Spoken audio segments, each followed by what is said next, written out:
జబర్దస్త్ సంబంధించిన ఆర్టిస్టులు కూడా తీసుకొస్తున్నారు, వాళ్ళు కూడా ఎంకరేజ్ చేస్తున్నారు. వాళ్ళు ఎంత అండి, వాళ్ళ ప్రాణం ఎంత. సో వాళ్ళు మాట్లాడుతున్నారు అంటే ఎవరు మాట్లాడిస్తున్నారో మనం ఆలోచించాలి, కానీ వాళ్ళని మనం అనటం వేస్ట్. వాళ్ళు ఎంత చెప్పండి మనుషులు పాపం.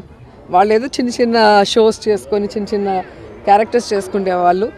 మీకు తెలియదేముంది, మెగా ఫ్యామిలీలో 6-7 మంది హీరోలు ఉన్నారు కాబట్టి వాళ్ళకి వ్యతిరేకంగా మాట్లాడితే ఇక వాళ్ళకి సినిమా ఇండస్ట్రీలో ఏమీ లేకుండా చేస్తారన్న భయంతో ఆ కుటుంబంతో ఉన్నారు, కానీ ప్రేమతో ఎవరు లేరు. నిజంగా ప్రేమ ఉంటే వాళ్ళు ప్రకాష్ రాజ్కి సపోర్ట్ చేసినప్పుడు మా అసోసియేషన్ ప్రెసిడెంట్గా ఎందుకు గెలవలేదు? ఒక్కసారి ఆలోచించండి. ప్రేమ వేరే, భయం వేరే. సో అలాంటి వాటి కోసం ఆ చిన్న చిన్న వాళ్ళని తిట్టాలని నేను అనుకోను. కానీ ఎవరైతే మాట్లాడారో వాళ్ళు కూడా ఆలోచించుకోవాలి. మాట్లాడిన వాళ్ళు కూడా, మంత్రులకి శాఖలే తెలియదు అంటారు, శాఖలు తెలియకుండానే మంత్రులు. అందరికీ నమస్కారం.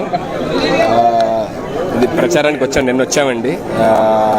డోర్ టు డోర్ ప్రచారం చేయడం జరిగింది నిన్న కొడవలి గ్రామంలోని. మంచి రెస్పాన్స్ వచ్చింది ఉన్న జనాలందరూ కూడా. ఇదే విధంగా ఈ రాష్ట్రం మొత్తం కూడా, ఆంధ్ర రాష్ట్రం మొత్తం కూడా ఈ కూటమికి సపోర్ట్ చేసి మంచి విజయంతో గెలిపించాలని మనస్ఫూర్తిగా కోరుకుంటున్నాము. అండ్ ఎస్పెషల్లీ ఇక్కడ పిఠాపురం అండ్ పవన్ కళ్యాణ్ గారి నియోజకవర్గము, తర్వాత మన ఉదయ్ గారిది, వాళ్ళిద్దరిది వాళ్ళిద్దరికి ప్రచారం చేయడానికి ఇద్దరం తిరుగుతున్నమాట లాస్ట్ 2 days నుంచి. ఇక్కడ మళ్ళీ రావడం కూడా జరిగింది. Thank you so much. అందరూ మేము ఇక్కడ ఫస్ట్ అసలు స్టార్స్లా రాలేదండి, మేము పవన్ కళ్యాణ్ గారి అభిమానులుగా వచ్చామన్నమాట. ఇంకా మేము జబర్దస్త్ లేకపోతే ఈ సినిమాల్లో చేయక ముందు నుంచి ఫస్ట్ నుంచి మేము చిరంజీవి గారికి, పవన్ కళ్యాణ్ గారికి అభిమానులు. సో మేమేమి ఇక్కడ యాక్టర్స్లా రాలేదు, ఆయన అభిమానిగా వచ్చి ఆయన కోసం ప్రచారం చేస్తున్నాం అంతే. నిన్న కొడవలు చేసామండి, ఈ రోజు రూట్ మ్యాప్ ఇచ్చారు.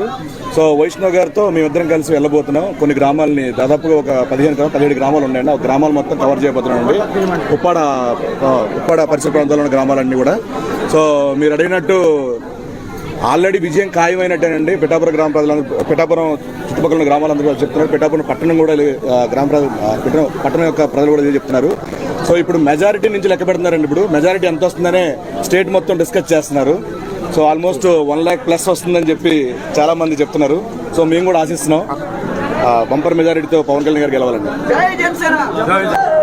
జనసేన అలాగే టీడీపీ, బీజేపీ కూటమి ప్రచారంలో భాగంగా పిఠాపురం రావడం జరిగింది.